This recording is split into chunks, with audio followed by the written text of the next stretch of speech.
Knights of Pen and Paper is a Dungeons & Dragons style RPG spoof, developed by Behold Studios and published by those handsome infallible rogues at Paradox.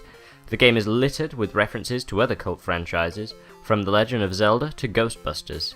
It also finds time to poke fun at several RPG tropes, the case point being that after the mandatory prison escape sequence, the first area you arrive in is named Default Village.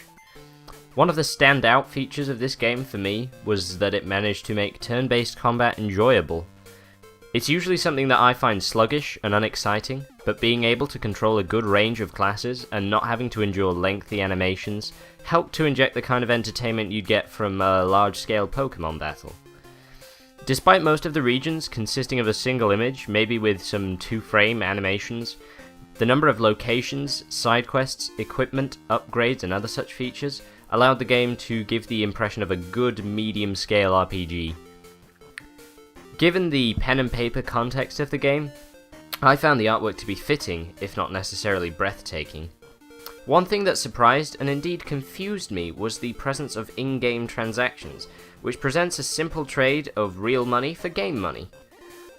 Besides saving maybe an hour of borderline mundane grinding around the mid-game point, this sort of thing really defeats the point of the game, given that gold is the key to everything in most RPGs.